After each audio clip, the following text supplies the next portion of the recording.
O Diário 98 entrevista que o deputado Marcelo Freixo, ele que é líder da minoria na Câmara dos Deputados. Deputado, esta semana, na CPI da Covid, o ex-governador do Rio, Wilson Witzel, ele disse que as milícias teriam participado de uma carreata com o presidente no Rio de Janeiro. O senhor acredita que as milícias elas terão alguma influência no processo eleitoral do ano que vem? A milícia sempre teve influência no processo eleitoral, inclusive na eleição que elegeu o próprio Witzel. E isso ele se esquece.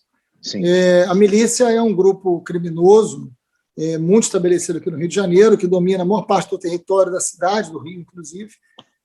Claro que tanto o tráfico de drogas quanto a milícia são organizações criminosas que precisam ser enfrentadas, mas a milícia ela tem um aspecto de máfia. A milícia ela é um domínio de território, um negócio criminoso, tem um poder muito grande bélico, né, um poder de terror, mas tem uma projeção política que outros grupos criminosos, que também são violentos, não têm. A milícia elege gente, a milícia se organiza, a milícia está dentro do Estado. Ela é o crime mais organizado que existe no Rio de Janeiro. Não é o único crime, não é o único crime violento, mas é o mais organizado com perfil político. Eles transformam o domínio territorial em domínio eleitoral. Sempre fizeram isso. O Fabrício Queiroz, que foi braço direito da família Bolsonaro durante muito tempo, é investigado por peculato, rachadinha, dentro do gabinete do Flávio Bolsonaro, que também é investigado quando ele era senador.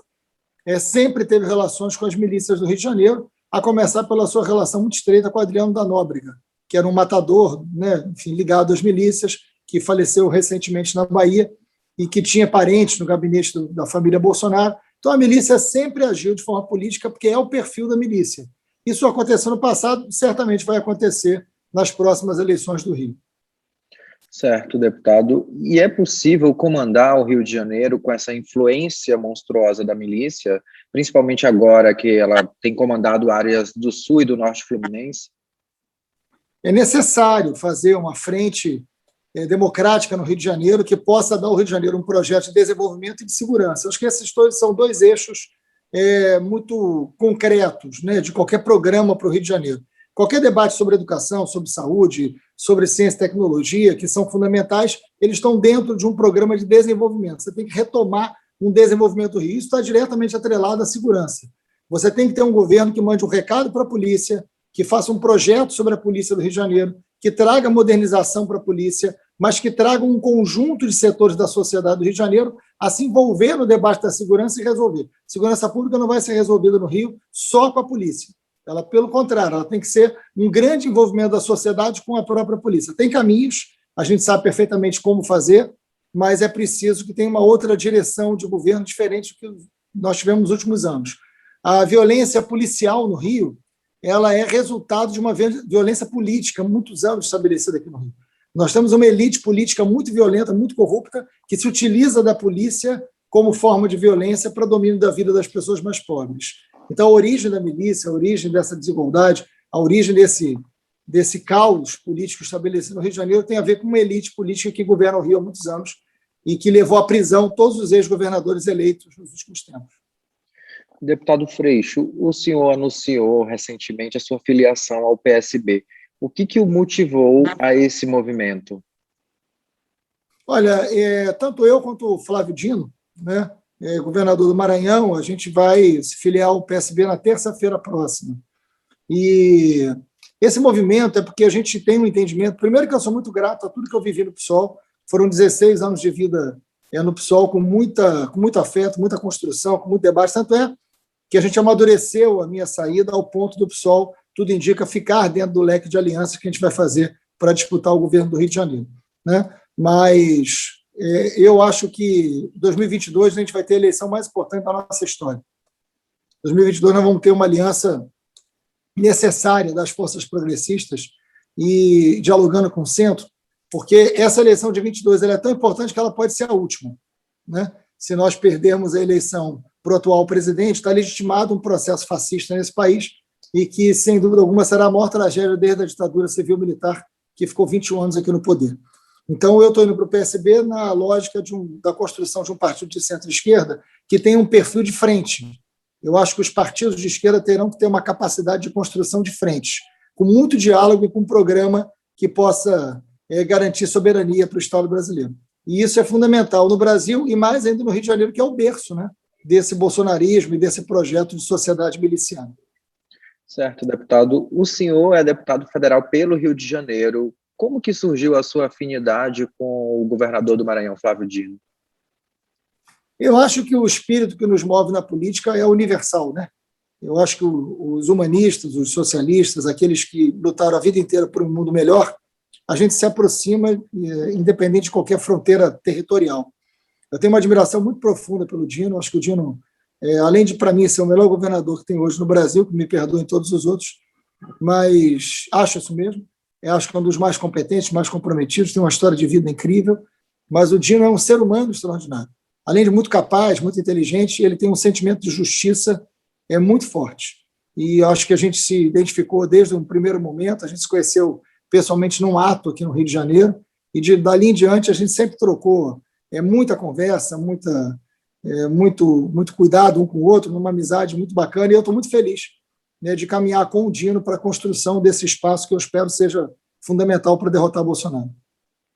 Deputado, o senhor acredita que essa rugas que ainda há entre o PT e o PDT pode atrapalhar a construção de uma frente ampla contra o presidente Jair Bolsonaro no ano que vem?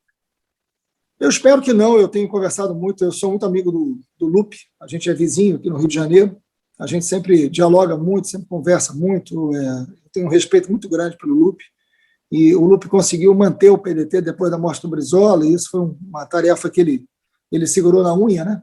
E ele conseguiu fazer. Então, eu tenho um respeito muito grande pelo Lupe. Eu acho que a gente vai precisar de muita maturidade em 2022. Vai ser um plebiscito sobre a Constituição de 88, né? Já falei isso algumas vezes.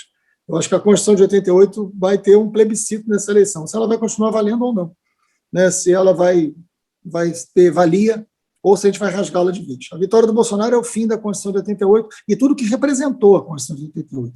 Então, acho que nós não temos direito de caminharmos divididos e separados para essa eleição de 22. Eu tenho muito respeito pela candidatura do Ciro, tenho muito respeito pelo Ciro. Mas o tabuleiro da política, às vezes, se movimenta de uma maneira que a gente não controla, né?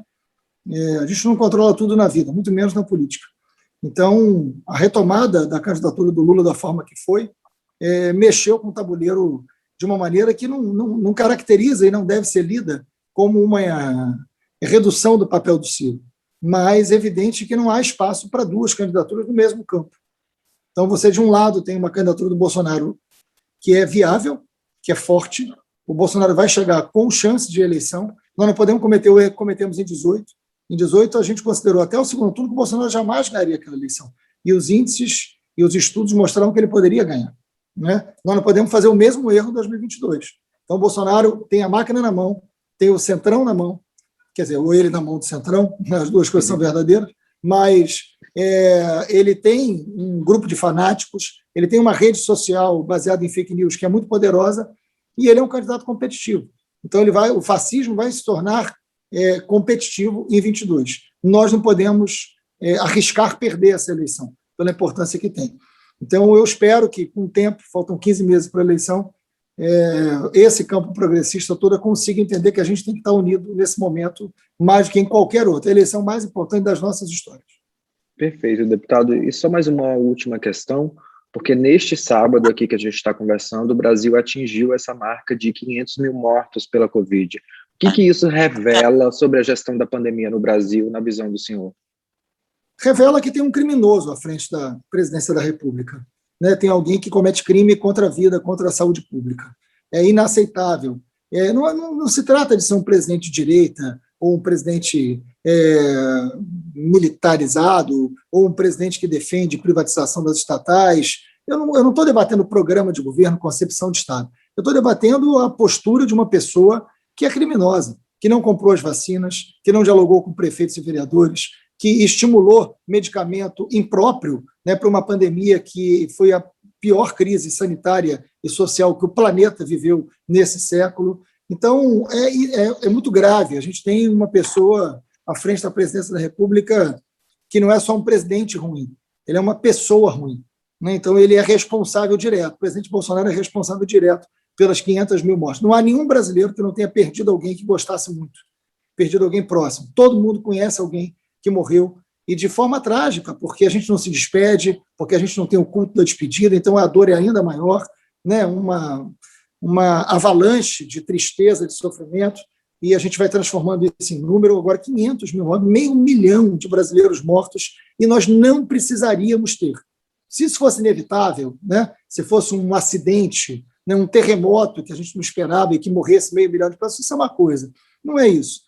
O vírus demorou a chegar no Brasil, nós tivemos tempo de agir com precaução, nós tivemos tempo de comprar vacina, nós poderíamos ter feito o isolamento social com prudência, e ele até hoje estimula as pessoas a não se cuidarem, a não usarem máscara. Então tem um grande responsável, né, por essa morte em massa de brasileiros, que é o presidente Bolsonaro. Então eu espero que um dia ele pague por isso, né, que ele seja responsabilizado por isso, porque é muito grave.